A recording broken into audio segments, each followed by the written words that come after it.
Hey, зөөрөөцөн залуусаа тулгаа байна. За энэ удаагийнхаа бичлэгээр зураг нийл болсон. Удахгүй дебютээ хийж худалдаанд гарах загсан бөмбөгийн снэкерүүдийн талаар хөрөхээр шийдлээ. За ингэж бичлэгээ эхлүүлцгээе.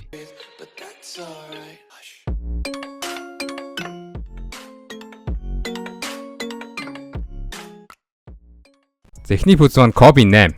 За энэ онд Kobe 8 Pro-ро худалдаанд гарах нь тодорхой болсон. За энэ пүүзний онцлог зүйл нь хэм бол 2012 онд гарч байсан Kobe 8 пүүз нь Lunar Long Drop-in midsole-той байсан бол энэ удаа гарах Kobe 8 нь Nike React Drop-in midsole-той байх юм байна. За Drop-in midsole дээр Air Zoom байрлаж өгнө. За Pro-ро гарч байгаа хамгийн том оч нь одоо энэ шүү дээ. Сүүлийн технологиудыг пүүзэнд оруулж өгөх. За Minnesota Timberwolves багийн өсч аваад Anthony Edwards өөрийн нэрийн пүүзтэй болж байгаа шиг байна. За зурагнаас харахад бол Easy-гийн vibe их харагдаж байна. Саксны пүүз хэргүй Easy-гийн шин загвар гарч ийн удаа гэж баг харахаар. За үүнээс өмнө зураг нийл болсон Don Issue 5 буюу Donovan Mitchell-ийн сигнерч дээр ч гэсэн Easy-гийн vibe их харагдсан. За Harden 7 дээр ч иймэрхүү vibes харагдсан. За Anthony Edwards нэгийн загварыг харах юм бол Easy Basketball Quantum гих хуучин гаргаж байсан. Easy-гийн пүүзийг санагдуулсан байгаа. За ямар тач шинэ нэг сигнер гаргах нь тодорхой боллоо.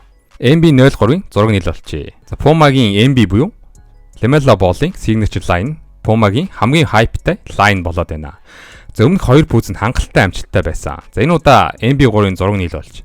За хэлбэр загварын хувьд өмнөх пүүзүүдтэйгээ төстэй байсан бөгөөд баг зэргийн деталууд нь өөрчлөгдсөн болтой. За мөн MB3 slide хамт гарах юм байна. За Trae Young 3-ийн зураг нийл болчээ. За Trae Young 3-ийн материал зөвлөвчийн тухай тодорхой мэдээлэл гарааг байгаа. Гэхдээ уулын арах юм бол Adelaide 22 slide-тэй төстэй харагдаж байна. За Adelaide 22 slide нь за материал нь EVA буюу EVA төрлийн материал бөгөөд за арай энгийн EVA зөвлөвчөөр Trae Young-ийн signature хийчихгүй баха. Тийм учраас магадгүй light strike зөвлөвч boost дотор нь байж магадгүй хамгаалж байна. За Harden 8-ийн зураг ил болчээ. За Harden 8 нь өмнөх Harden 7-тоогоо төстэй чимшиг харагдаж байна. Гэхдээ үдээсний буюу LAN системийг харахад Easy-гийн зарим загвартай төстэй харагдаж байна. За хоёр талаараа TPU дэмжигч байрлсан. За Harden 7-нд боломжийн амжилттай байсан болоод ч тэрв Harden 8-ыг за мөн адил хэв маягаар гарах бололтой байна. Зөөлөвчийн хувьд урт хэсэг нь light strike, хойд хэсэг нь boost байх бололтой. Curry follow 11-ийн зураг ил болжээ. За мэдээд зөөлөвч нь follow. Загварын хувьд бол баг зэрэг өөрчлөгдсөн харагдаж байгаа ч тийм их том өөрчлөлт харагдсангүй. За материал нь mesh fuse материалыг ашигласан бөгөөд өмнөх загваруудаасаа арай батуух болж чадсан болов уу гэж найдаж байна. За өмнөх Curry 7, 8, 9, 10-аас илүү олон материал ашигласан байгаа нь сонирхолтой санагдаж байна.